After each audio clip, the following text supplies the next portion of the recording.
Hello नमस्कार दोस्तों। ये है हमारे pre 2020 revision series polity by Laxmikanth का पार्ट 5 और 6।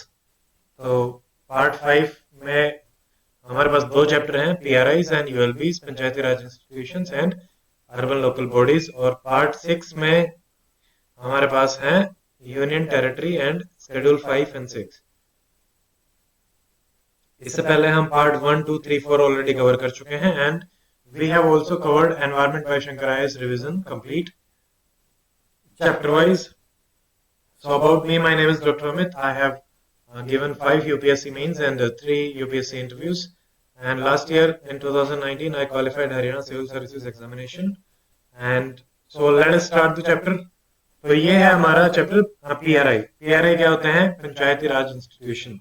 तो देखो, पंचायत जो हमारी सबसे बेसिक यूनिट होती है, विलेज विलेज के लोकल लेवल पे हमारे पास पंचायत होती है। तो ये एक पर्टिकुलर पॉपुलेशन को प्रेजेंट कर रहे होते हैं। नॉर्मली दो विलेजेस में एक इंस्टीट्यूशन भी हो सकता है, 2 से 3 में, या एक बड़ा अगर विलेज है तो उसमें 2 पंचायत भी हो सकती है, दैट डिपेंड्स। तो ये हमारे आए किससे थे? देखो, ये सारे के सारे फैक्ट्स बड़े ही इंपॉर्टेंट है 73rd अमेंडमेंट से। और यहाँ पे 11th शेड्यूल ऐड किया गया था, पार्ट 9 ऐड किया गया था, और 1993 में ये एनफोर्स किए गए थे। अब इसको अगर हम कंपेयर करें अर्बन लोकल बॉडीज से, तो वो आए हैं 74th अमेंडमेंट से, 12th शेड्यूल पार्ट 9A और 1993 से। अब हम देखते हैं इवोल्यूशन। इवोल्यूशन की ट्रिक है बगल, BAGL, बगल, बी फॉर बलवंत राय मेहता। सबसे पहले ये कमेटी आई थी 1957 में, फिर आई थी ए फॉर अशोक मेहता। तो इनकी क्रोनोलॉजी थोड़ी इंपॉर्टेंट है, इसीलिए ये ट्रिक है। और बाकी इसके अंदर क्या बोला गया था, लिटिल लिटिल जो इंपॉर्टेंट है वो मैं आपको बता रहा हूँ। अशोक मेहता 1977, इन्होंने बात करी कि पंचायत में आप SC ST के रिजर्वेशन को दो। GVK राव जो 1985 में आई, उन्होंने कहा कि रेगुलर इलेक्शंस होने चाहिए पंचायत में। देन LM सिंघवी ने कहा कि कॉन्स्टिट्यूशनल स्टेटस दिया जाए, इसकी रिकमेंडेशन करी 1986 में। और उसके बाद 1988 में हमारे पास गैदगिल कमेटी गई, जिसने अगेन कॉन्स्टिट्यूशनल स्टेटस की रिकमेंडेशन करी। Then who was the first state जहां पे पंचायत स्टार्ट हुई? तो ये हुई थी 2 अक्टूबर 1959 में, राजस्थान। ठीक है, Rajasthan was the first state. और इसमें हमारे पास आर्टिकल है, आर्टिकल 243 से 243O तक। ये इंपॉर्टेंट है, ये याद। देन 73rd अमेंडमेंट बेसिकली ये क्या कर रहा है? पार्टिसिपेटरी डेमोक्रेसी, डायरेक्ट डेमोक्रेसी को बढ़ावा दे रहा है बाय ग्राम सभा। ग्राम सभा में डायरेक्ट डेमोक्रेसी होती है, but it is not direct in absolute literal sense. तो ये सवाल आया था, तो उसमें आंसर जो गया था यूपीएससी की तरफ से, वो गया था participatory democracy. Okay, then significance हम देखें तो यहाँ पे हमारा पार्ट 9 ऐड किया गया है, 11th शेड्यूल ऐड किया गया है, जिसमें 29 फंक्शंस हैं, जो कि हम बाद में देखेंगे, अदरवाइज कॉमन सेंस से आप कर सकते हैं। And it give the shape to article 40। Article 40 जो कि गांधीयन डीपीएसपी की बात करता है कि विलेजेस में पंचायत होनी चाहिए। तो आर्टिकल 40 इज रिलेटेड टू आपके PRI and it has given shape to the DPSP. कौन सी? गांधीयन डीपीएसपी, ये आ चुका है। सेलिएंट फीचर्स अगर हम देखें तो पीआरआई के सेलिएंट फीचर्स क्या है? फर्स्ट, यहाँ पे ग्राम सभा होती है, जिसमें कि ऑल वार्डर्स 18+ जितने भी हमारे वोटर्स होते हैं गांव के, वो सारे के सारे होते हैं। रेगुलर मीटिंग्स होती हैं, वो डिसाइड करते हैं, प्लान करते हैं इस फंक्शन को करना है, कैसे करना है। तो ये सारी चीजें ग्राम सभा में आपके होती हैं। यही आपकी डायरेक्ट डेमोक्रेसी है। 3 टायर सिस्टम हो गया। तो हमारे यहाँ पे पंचायती राज, फिर आपके इंटरमीडिएट लेवल पे, फिर डिस्ट्रिक्ट लेवल पे आपके पंचायती समिति और डिस्ट्रिक्ट पंचायत आपका होता है। तो ये 3 टायर सिस्टम हमारा इनका है। ओके, फिर उसके बाद हमारा इसका इलेक्शन प्रोसीजर क्या होता है?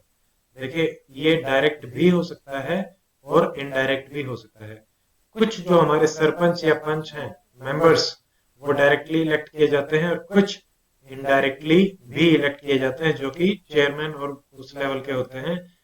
तो इसमें दोनों ही प्रोसीजर्स यूज करे जाते हैं, ये आपको ध्यान रखना है। There is not a single procedure जिससे कि हम कह सकें कि हाँ इसी से ही होंगे। फिर हमारे पास रिजर्वेशन है SC STs का according to the population, and 1/3 for the women. ये कॉन्स्टिट्यूशनली दिया गया है, 1/3 होंगी ही होंगी, बट कुछ स्टेट में 50% रिजर्वेशन भी दिया गया है। And you can tell me in the comment section किन किन में दिया गया है।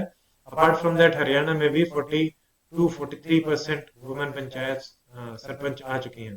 ड्यूरेशन इसकी कितनी होती है? 5 ईयर, जो कि हमारी लोकसभा की होती है। और डिस्क्वालिफिकेशन, अगर कोई भी स्टेट लेजिस्लेचर द्वारा पास किया गया कानून या इससे रिलेटेड कोई भी कानून अगर आप वायलेट करते हैं तो आपको डिस्क्वालीफाई कर दिया जाएगा। फिर इनके इलेक्शंस कौन कराता है? State election commission. जो हमारा इलेक्शन कमीशन होता है वो इलेक्शन कराता है सबके एक्सेप्ट पीआरआई एंड यूएलबीज के। पीआरआई और यूएलबीज के इलेक्शन हमारा कराता है स्टेट इलेक्शन कमीशन। फिर जो पावर और फंक्शंस होते हैं इसमें वो 29 मैटर्स में होते हैं, और वो 29 मैटर्स जो हमारे होते हैं उसमें सारे के सारे जैसे agriculture, fisheries, social forestry, khadi, village, rural housing, drinking water, libraries, market fairs, family welfare, rural electrification, इस टाइप के जितने भी होते हैं वो सारे के सारे 29 मैटर्स। लिस्ट एक जर्नल आपको आइडिया होना चाहिए, इतना डीप सवाल फिर भी नहीं आता है। इनके जो फाइनेंस होते हैं वो हमारे होते हैं स्टेट फाइनेंस कमीशन से। तो यहाँ पे दो ऑर्गेनाइजेशंस और वी कैन से बॉडीज हमारे पास सामने आ रही हैं, state finance commission and state election commission. Then यहाँ पे हमारा होता है कंसोलिडेटेड फंड ऑफ स्टेट, जो कि इनको डिवोल्यूट करता है पावर्स एंड फाइनेंसेस बेसिकली। और ऑडिट ऑफ अकाउंट कौन करेगा? पंचायत का स्टेट लेजिस्लेचर, ये बहुत ही इंपॉर्टेंट है।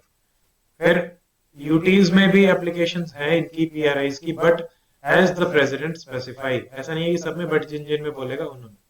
कुछ एग्जम्प्टेड स्टेट्स हैं, तो ये हमें याद रखना। यहाँ पे आता है panchayat extension in schedule areas, जैसे नागाज, मेघालय, मिजोरम, ठीक है, जेएंड के पहले होता था अभी।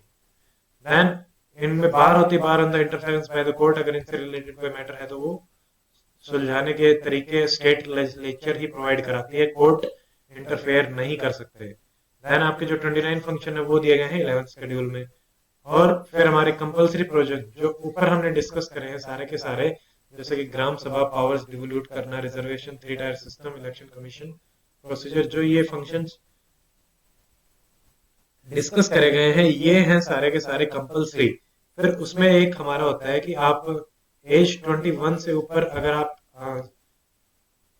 हो और सेलेक्ट हो गए तो आपको डिस्क्वालीफाई नहीं किया जा सकता ऑन द बेसिस कि you are less than 25 years of age. अगर आप 21 के होके इलेक्ट हो जाते हो मेंबर और एज ए सरपंच तो आप मान लिए जाओगे।